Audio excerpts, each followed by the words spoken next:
Let's take just a minute to think about some artists that came along in the 1980s, but who based their sound on earlier styles. Maybe the first one that we can think about with regard to that is a group out of Australia called ACCDC.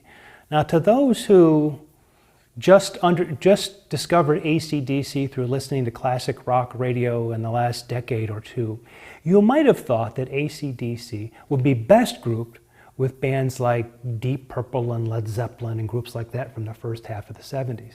But as it turns out, ACCDC didn't have their first big hits in the United States until 1979. That is, until groups like Led Zeppelin weren't even performing or recording anymore. Highway to Hell, a number 17 album for them.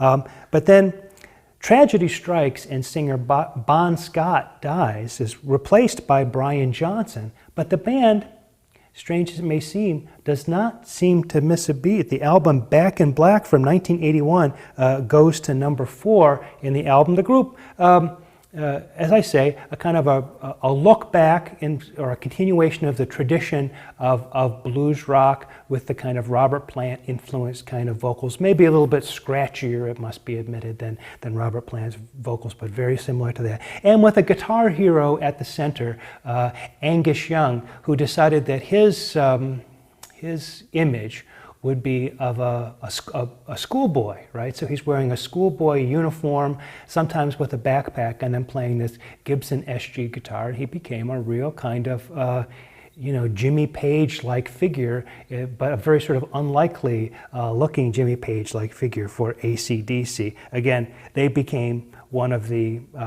staple acts of rock radio in the 80s, videos on MTV, of course. One of the groups that during those first couple of years, the first year and a half when MTV was really focusing on the middle-class white audience in the Midwest, this would have been the kind of video that they would have really sort of wanted to have, because that's what those kids would have really gone for. A little bit later in the decade, we get a group out of San Francisco called Huey, Lewis, and the News. Here's a group who are different because they're so easy rocking, sunny, and wholesome in terms of their approach. In fact, their number 3 hit from 1986 kind of says it all. The name of the song is "Hip to Be Square." Those of you who've raised kids in the United States and who know something about the show Sesame Street may remember the Muppets doing a version of this called "It's Hip to Be a Square," which is all about squares. Not square people, like square geometrical figures. The group really gets its start when their song "The Power of Love" is a number 1 hit in 1985 because it's featured in the movie Back to the Future. And of course, Back to the Future was a big movie in its day, and this song was very much featured in it. So Huey, Lewis, and the News, maybe a kind of return to a kind of old-fashioned good time. There's nothing sexually aggressive or predatory about the band. There's nothing that has to do too much with unhappiness or discomfort or protest or rebellion. It's just fun, good time music that should put a smile on your face.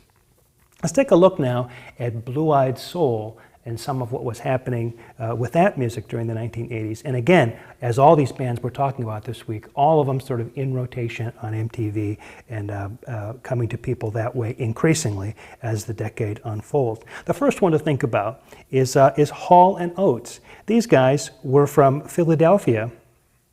And in fact, Hall of Hall & Oates had worked with Gamble and Huff as part of the Philadelphia sound in the 1970s.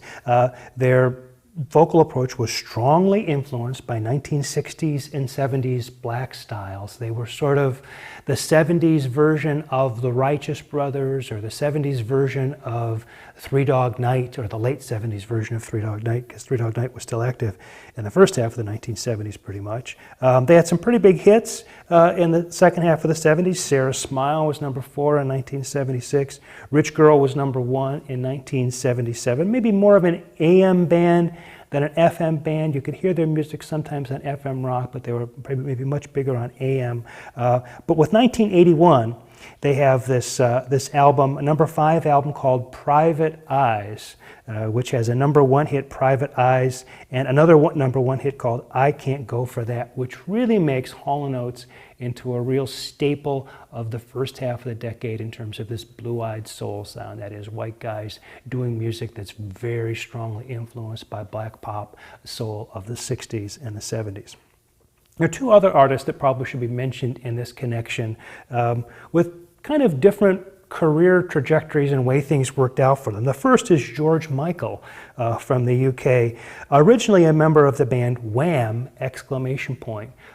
With the other guy in Wham! Was Andrew Ridgeley. Just to give you an idea of how cruel the popular music business can be, it wasn't too long ago that a trivia question on a television show I saw was, who was the other guy in Wham? If you knew it was Andrew Ridgeley, you won the prize.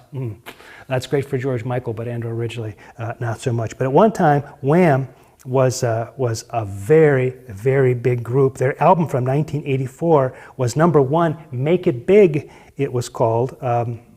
Not their first album, but the first album to make it big here in the United States, featuring 3 number 1 hits, Wake Me Up Before You Go Go, Careless Whisper, and Everything She Wants. George Michael went on as a solo artist to have an even bigger album in 1987, a number 1 album, Faith, which had 4 number 1 hits plus 2 more top 5 hits, all in this kind of blue-eyed soul kind of sound, kind of vocal approach. George Michael had a lot of crossover success on R&B charts in this country. That is, black listeners were buying his music as much as white listeners were buying his music, and so there was a real kind of crossover with him. Not so much with the next artist we're going to talk about, and that's Michael Bolton, hailing from New Haven, Connecticut. His music also has strong debts to 1960s soul, and he did a bunch of covers that really sort of to show that, though he didn't do all covers. In fact, he only did a few covers, but the covers do show his indebtedness to this earlier music. Sitting on the Dock of the Bay was a number 11 hit from him, of course, his version of a song originally done by Otis Redding. And in 1991, getting a little bit ahead of our story, he did his version of Percy Sledge's When a Man Loves a Woman, and that went to number 1 in the charts in the early 1990s. Maybe the big album for him, Soul Provider, that came from 1990, a number 3 album. But like I say, Michael Bolton was on TV a lot. A lot of white listeners really knew his style. They really knew his records. He was everywhere, but didn't really have the same kind of reverse crossover appeal for whatever reason that George Michael had a few years earlier. So let's now turn to a topic that is frequently overlooked by people who think about the 1980s. At the end of the 1970s, a lot of the bands who had been popular during the 70s, during that decade, even coming out of the 1960s, they were thought of as kind of dinosaurs. They should maybe go away, and maybe younger people should come in, young blood should come in to take it over. But what actually turns out is a lot of those rock dinosaurs not only adapted, but thrived, and that's what we'll talk about in the next video.